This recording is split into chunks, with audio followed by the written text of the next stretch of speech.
तो इस वाले पे भी कितना आएगा 1080 माइक्रो, क्योंकि सिमेट्री है, इसका इधर पे क्या इसका इधर क्या, ठीक है। तो अब देखो ऊपर वाली प्लेट में 720 था, यहाँ पे 540 था, तो 720 फ्लो होके 720 में से 540 रह गया, तो हमने देख लिया 180 माइक्रोकूलम नीचे आ गया। अब देखो यहाँ पे कितना था 720, यहाँ पे 720 था, अब यहाँ हो कितना गया है 180।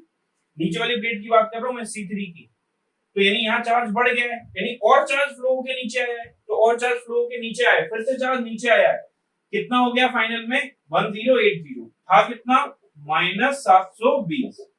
इसमें से इसको हटाओ 0, 8 में से 2 गया 6 और 3।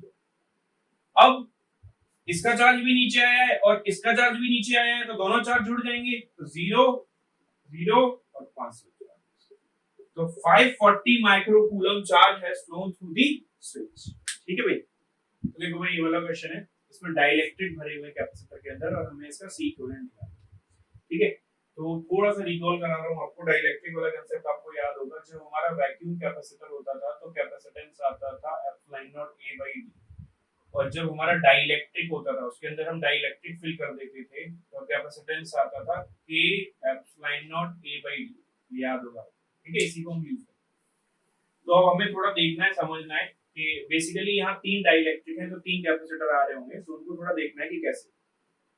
तो जब भी आपको कंफ्यूजन है, काफी लोगों को इसमें कंफ्यूजन होती है कौन सीरीज कौन पैरेलल, तो मैं एक सिंपल सा बताऊंगा।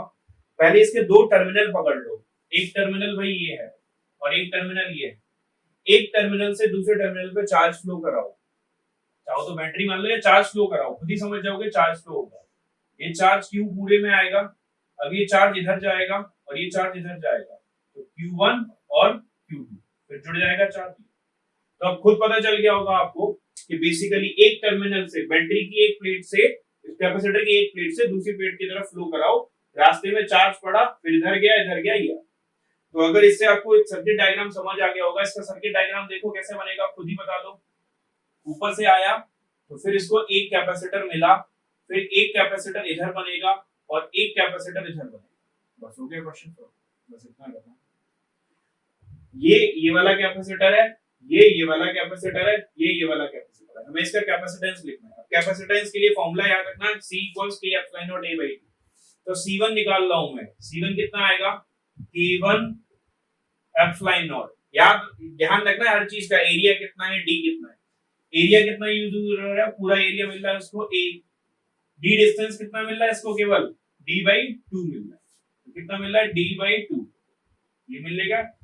K1 की वैल्यू डाल दो, K1 की वैल्यू कितनी है 2, तो K1 की वैल्यू 2 है, 2 और 2 ऊपर जाएगा तो कितना हो जाएगा ये 4F0A/D, ये मैंने C1 निकाल दिया।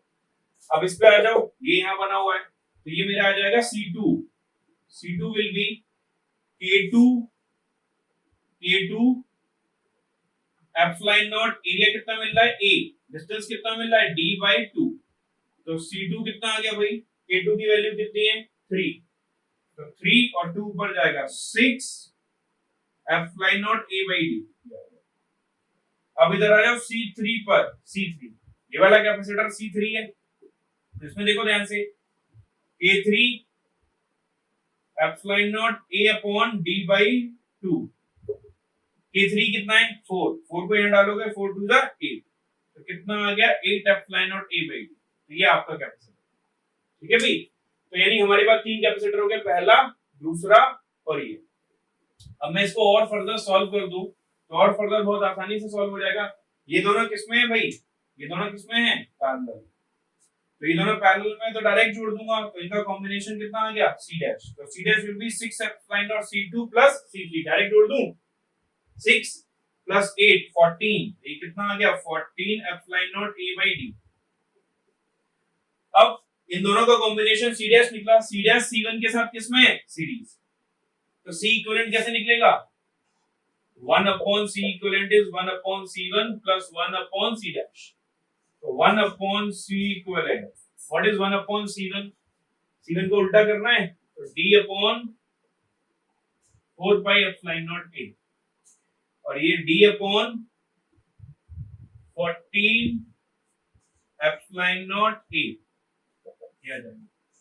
आप भाई एलसीएम ले लो, कितना एलसीएम आ जाएगा 28 एप्सिलॉन नॉट ए 7d, ठीक है, प्लस 2d। तो इससे C इक्विवेलेंट कितना आ गया निकल के 28 epsilon not A upon 9d। This is our ये। तो देखो भाई ये वाला क्वेश्चन देखो, तो ये दे रखे हैं हमें, सर्किट दे रखा है, फिर से हमें इक्विवेलेंट कैपेसिटेंस निकालना है। हमें क्या पकड़ने होते हैं, टर्मिनल। टर्मिनल पकड़ लो सबसे पहले, ये टर्मिनल। पिछली बार प्लेट हमारी ऐसी थी तो ऊपर से नीचे आया था, इस बार प्लेट ऐसी है तो इधर से इधर जाएगा।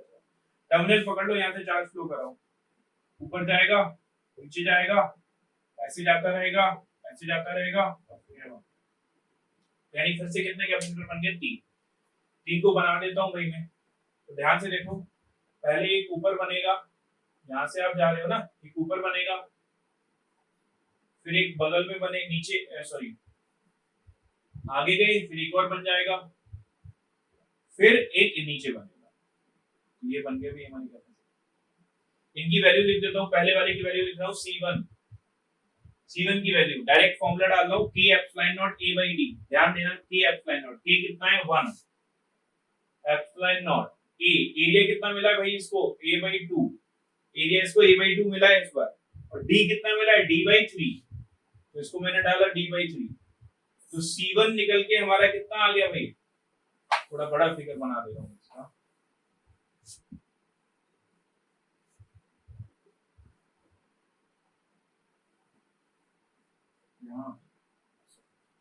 C1 ऊपर वाला C1 निकाल रहा हूँ, K epsilon not A by D। K कितना है 1 एप्सिलॉन नॉट है, एरिया कितना है A by 2। D कितना है D by 3। तो इसको थोड़ा ऊपर लिख ले रहा हूँ, तो C1 कितना आ गया हमारा निकल के 3 ऊपर जाएगा, 2 नीचे आएगा, 3 by 2 epsilon not A by D। इसको याद रखना। अब मैं C2 निकाल रहा हूँ, तो C2 देखो, K epsilon not A by D। K कितना है 2 एप्सिलॉन नॉट, एरिया कितना मिल रहा है भाई इसको A by 2, तो उसको भी A by 2 अपॉन D कितना मिल रहा है 2D by 3। 2 से 2 गया और 3 ऊपर गया और 2 नीचे आ गया, तो फिर से ये कितना आया 3 by 2 epsilon not A by D। ठीक है भाई, नीचे वाला निकाल देता हूँ C3 कितना आएगा K3 epsilon not A by D। K3 कितना है 3 एप्सिलॉन नॉट, A कितना है A by 2 अपॉन D कितना है भाई, इसको D का पूरा मिल रहा है, यहां से यहां तक इसको D पूरा मिल रहा है, तो कितना है 3 by 2 epsilon not A by D। ठीक है भाई, ये आ गया। अब खुद ही देखो, ये दोनों ऊपर वाले किसमें है, ये C1 और C2 किसमें है, सीरीज में। तो C1 और C2 सीरीज में है, तो मैं इनका निकाल दूं 1 अपॉन C डैश इक्वल्स, वैसे मैं डायरेक्ट लिख सकता हूं, दोनों बराबर हैं, दोनों बराबर सीरीज में होते हैं तो उनका कैपेसिटेंस हाफ हो जाता है। ठीक है, तो ये आप चाहो तो सॉल्व करके देख लो। तो 1 upon C dash equals 1 by C1 plus 1 by C2। Solve करोगे तो कितना आएगा 2D upon 3 epsilon not A plus 2D upon 3 epsilon not A। तो C डैश कितना आ जाएगा भाई आपका, ठीक है, तो सीरीज में है तो 3 आएगा और 2 प्लस 2 4 हो जाएगा। It will come out to be 3 epsilon not A by 4D। ये आ जाएगा C डैश। वैसे मैंने डायरेक्ट बताया था हाफ हो जाता है, ठीक है भाई, ये और ये हाफ। तो C डैश इतना हो गया, और उसके साथ ये किसमें है पैरेलल में, तो ऊपर वाले C डैश के साथ C3 पैरेलल में है, तो C इक्विवेलेंट कितना हो जाएगा, C equivalent is C dash plus C3। C dash कितना है 3 epsilon not A by 4D plus 3 epsilon not A by 2D। ठीक है, ये आ गया। तो इसको थोड़ा सॉल्व कर लो, 3 plus 2 6 9 epsilon not A by 4। ठीक है भाई, तो ये हमारा, तो देखो भाई ये वाला क्वेश्चन देखो, ये दे रखा है सर्किट, बैटरी के बारे में कुछ नहीं दे रखा। If the charge on the 5 microfarad capacitor is 10 microcoulomb, यानी ये जो 5 माइक्रोफैराड है इस पे चार्ज दे रखा है कि हमारा 10 माइक्रोकूलम का चार्ज है इस पर, इस पे चार्ज है 10 माइक्रोकूलम का। Find delta we AC, AC के बीच में पोटेंशियल डिफरेंस पूछ रहा है। ध्यान से देखो, बहुत अच्छा क्वेश्चन है। इसका 10 माइक्रोकूलम चार्ज, तो मैं इसका पोटेंशियल निकाल लूं। पोटेंशियल का फॉर्मूला क्या होता है, V = Q/C। कितना चार्ज है भाई उसके पास, तो चार्ज जो है वो उसके पास है 10, कैपेसिटेंस कितना है 5, तो कितना आंसर आ गया 2। तो इसका पोटेंशियल ध्यान से देखना, इसका पोटेंशियल आ गया 2, तो ये पैरेलल में है तो इसका भी पोटेंशियल कितना हो गया 2, नीचे वाला भी पैरेलल में है तो इसका भी पोटेंशियल कितना हो गया 2, तो इन सबका पोटेंशियल 2। इन सबका कैपेसिटेंस कितना है वो निकाल दो। तो कैपेसिटेंस कितना है भाई, ये पैरेलल में है 3, 5 और 8 और 4 12, तो इन लोगों का कैपेसिटेंस है भाई 12, तो इनका कैपेसिटेंस है 12 और उसका कैपेसिटेंस है 4। तो ध्यान से देखो, सीरीज में जो पोटेंशियल होता है वो इनवर्स रेशियो में डिस्ट्रीब्यूट होता है, ये हमें पता है। तो कैपेसिटेंस का रेशियो कितना है, इसका कितना है, 5 9 3 12, 12:4, यानी कि अगर दूसरी तरीके से लिखें कैपेसिटेंस कितना आ रहा है 3:1, तो पोटेंशियल का रेशियो कितना हो जाना चाहिए 1:3, 1:3 हो जाना चाहिए। ठीक है भाई, तो इसका पोटेंशियल कितना आया 2, अगर इसका पोटेंशियल 2 है तो इसका 3 टाइम्स हो जाएगा, क्योंकि 1:3 है तो इसका पोटेंशियल 2 है, तो इसका पोटेंशियल कितना हो गया, अब मैं इसका पोटेंशियल लिख दे रहा हूं, इसका पोटेंशियल कितना हो गया 6। ठीक है, अब ऊपर का टोटल पोटेंशियल देखो, इन सबको मिला के 2 और 6 8, तो ऊपर वालों का 8 है, तो नीचे वाले जो हैं वो इसी से कनेक्टेड है, तो नीचे वालों का भी कितना हो गया 8, तो नीचे वालों का टोटल कितना हो गया 8 हो गया, यहां से यहां तक। अब फिर यहाँ कैपेसिटेंस देखेंगे, यहाँ कैपेसिटेंस का रेशियो कितना है 3:4 और 2 पैरेलल 6, तो यहाँ पे कितना आया 1:2 आया कैपेसिटेंस का रेशियो, तो पोटेंशियल का रेशियो कितना आएगा 2:1। टोटल पोटेंशियल कितना है 8, तो पहले वाले को कितना मिलेगा 2, कितने में से 3 में से, टोटल वैल्यू कितनी है 8, तो कितना वोल्टेज आ जाएगा 16/3। ठीक है भाई, तो ये आ जाएगा आपका 16/3 वोल्ट, ये आंसर है। तो ये इसके अक्रॉस पोटेंशियल आ गया 16/3 वोल्ट। ये कहां कनेक्टेड है ए से, ये कहां कनेक्टेड है सी से, तो आंसर विल बी 16/3 वोल्ट इसके अक्रॉस। क्लियर भाई, तो this is the end of this video, बाकी हम नेक्स्ट क्लास में। ओके।